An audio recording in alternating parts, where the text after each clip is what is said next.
Hey everyone, and welcome to r/Unresolved Mysteries, the place where you might have guessed we look at mysteries that have never been solved. Now, today, I wanted to give you some more interesting ones. Maybe a step back from all the murders and killings and some more different stories, that's what we'll call them. They are absolutely amazing though, so let's get straight into this first one by user/CosmicAstroBastard. Here's a fun little break from all the missing persons and unidentified killer stories. Despite years of investigation by fans, a seemingly narrow list of possibilities, and the relative recency of the show's production, nobody knows who animated several episodes of the original 1984-87 Transformers cartoon. For context, it's been a common practice since the 1980s for Western cartoons to be written, storyboarded, voice-acted, and edited in the US, while the actual animation is outsourced to studios in other parts of the world, particularly Asia. Most shows employ a mix of different studios, supplying, hopefully, unified character models and other reference materials to provide consistency, and typically did not identify these studios in the show's credits. Inevitably though, there are quirks to each studio's style that make them possible to tell apart by dedicated fans. Transformers was primarily animated by two well-known studios, Toei in Japan and Acom in Korea. It's known that Toei animated all of Season 1, 39 episodes of Season 2, 13 episodes of Season 3, and the Transformers movie. These numbers were sourced from Toei's own resume. Acom became increasingly contracted to animate Transformers in its later seasons, presumably because they were cheaper than Toei.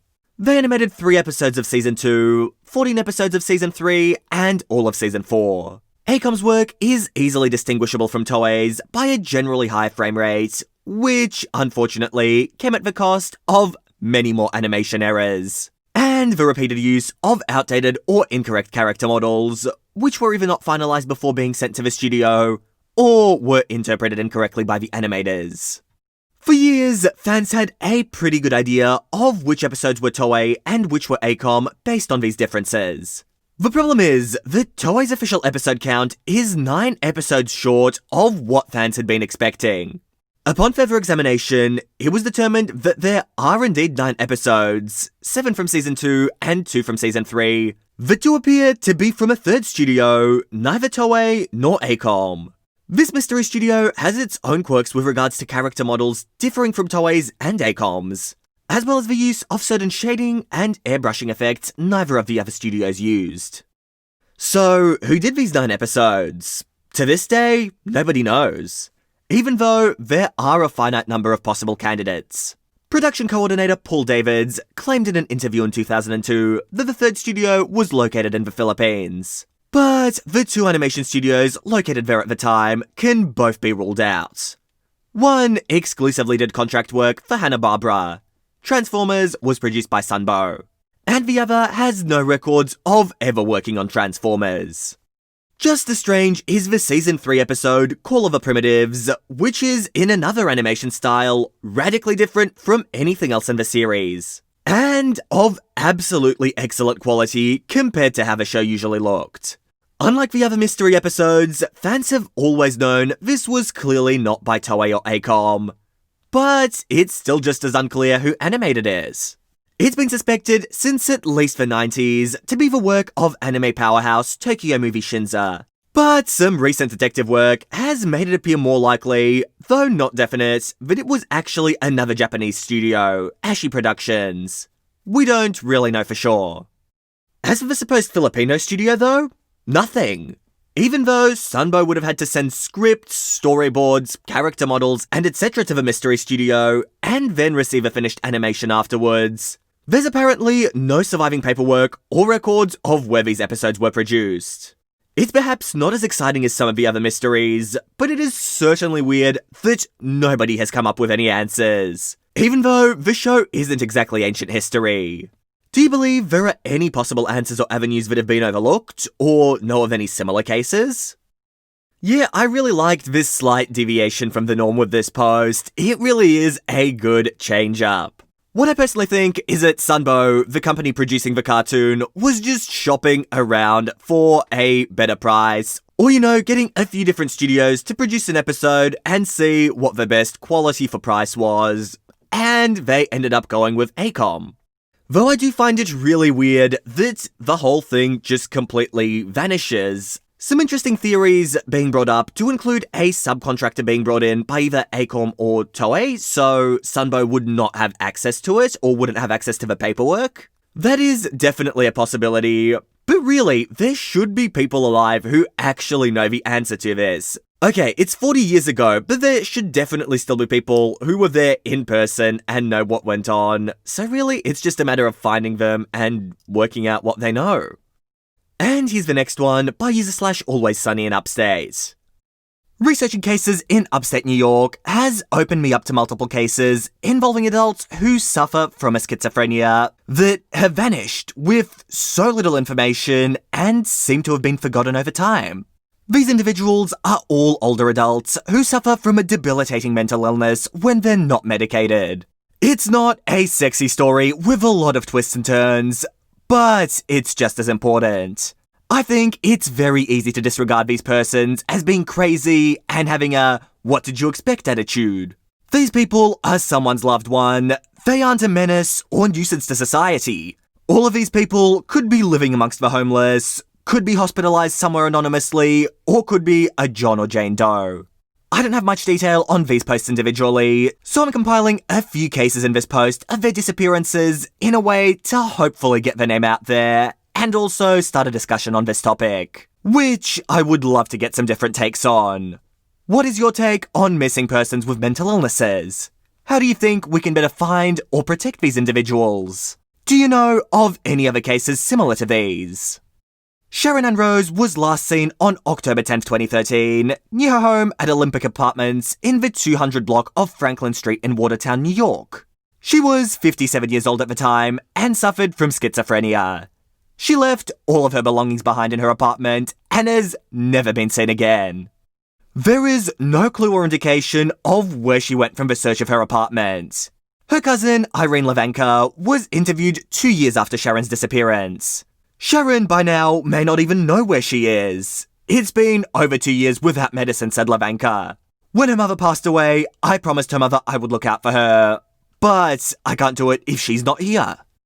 No new information has ever come out in her case since she vanished almost 7 years ago. Sharon is not medicated for her schizophrenia if she's out there. She's classified as endangered missing. Sharon would currently be 63 years old. Her height is 4'11", and she was around 120 pounds at the time of her disappearance. She's Caucasian with grey hair and hazel eyes. Any information on her case can be called in the Watertown Police Department. Conrad Marcano Rivera was last seen in Monticello/Liberty, New York on January 2nd, 2017. Conrad suffers from schizophrenia and may not even realise he's missing or who he is. He is a vulnerable adult in need of medication. It is stated that he's a hard worker, and his family believes he may be working or has worked for cash as being a day labourer in the area. He is always kept in touch with his mother, which makes his family think he does not have a phone or has forgotten their contact information or his own identity. He was 48 years old at the time of his disappearance. His height is between 5'9" and 6 foot, and has a weight fluctuation between 180 and 240 pounds. He is Hispanic with brown hair and brown eyes. His nickname is Mark. Any information can be called into the Liberty Village Police Department. Kathleen D. Wayner was 59 years old at the time of her disappearance. She was last seen leaving a transitional living centre in Utica, New York on November 14th, 2013. Wayner suffers from schizophrenia and is classified as a vulnerable adult. She may be in need of medical attention. She may frequent the areas of Columbus Circle and West Street in the New York City borough of Manhattan. Few details are available in her case. Kathleen's last known clothing description consists of a cranberry-coloured down winter jacket and dark pants with sneakers. She walks with a shuffle and may be using a wheelchair. Wayner would now be 66 years old, 5'3", and last weighed 96 pounds. Anyone with information can contact the Rome Police Department. And what strikes me as interesting in this one is how undeniably similar all these cases are. All older people with fairly severe mental conditions that may not even realize that they're missing. Like, no one knows what's happened to them. I guess it also feels like isolation and social isolation could have played a big factor. It seems like these were people who were living alone based on the very vague descriptions that were given of them and the relative mystery behind their disappearances. I wonder if any of them are still out there, possibly under different names or not knowing who they were originally. It's interesting. And here's the next one by user/T-Lannister1. It's possible that you've heard about this already. It made headlines a few years ago, but those who haven't heard the story, here it goes. Lewis Carroll, or Charles Ludwig Dodgson, his real name, became a mathematics teacher at Christ Church in Oxford, UK. The place where he wrote Alice's Adventures in Wonderland and one of the locations where Harry Potter was filmed. This is also the location where Carroll one day met Alice Liddell, the daughter of the dean at Christ Church, Henry Liddell, who moved there with his family. Carroll was about 24 years old when he met Alice Liddell, 4 years old, and her sisters Lorena and Edith. They became very good friends. He played with them, took them on boat trips, and even invited them to his rooms. All of this would raise about 20 alarms in modern society, but things were quite different in Victorian times. But if you thought that was weird enough, you'd be surprised by what comes next. He was also a photographer and took many photos of the children with different degrees of nudity. And yes, the Liddell sisters were some of his photography subjects. I'm not going to dive too much into this bizarre part of his life in this post. As I wrote in the title, this is about his secret message in the book, but if you want to know more about this weird practice, or art as they call it, you can check out a video I made where I explain that, and I also show some of the pictures he took, including one concerning Alice Liddell. Anyway, back to the point of this post. One afternoon, Carroll and one of his friends took the 3 little girls with them on a boat trip, and they rode up the Thames River. It was on that fateful trip where Alice Liddell begged Carroll to tell her a story, as many children do.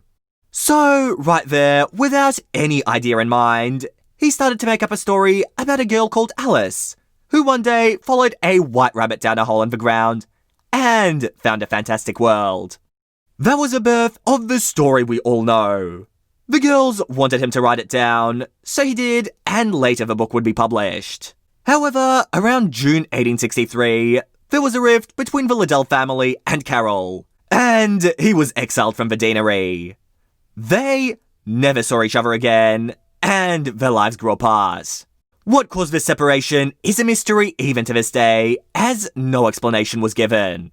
What makes this mystery interesting is that Lewis Carroll kept very detailed diaries, but the pages ranging from 1858 to 1863, which is where most of the important events with the Liddell family and possibly the break with them took place, were cut out after his death by his nieces, so there's no first-hand account of what caused this break between them. Many biographers and authors, including Alice Liddell's great-grandfather, Vanessa Tate, agree he was a repressed pedophile, and that he was indeed in love with Alice Liddell. A marriage proposal by Carroll, 31 at the time, to Alice, 11, has been proposed as one of the reasons for the abrupt end of their relationship by most who investigated his life. After the break, they had no contact ever again, and they grew obviously distant. Even the connection between Alice Liddell and the Alice from the stories, which seemed obvious to everyone, was also a mystery in a way, because he claimed, years later, that the character was not actually based on a real person.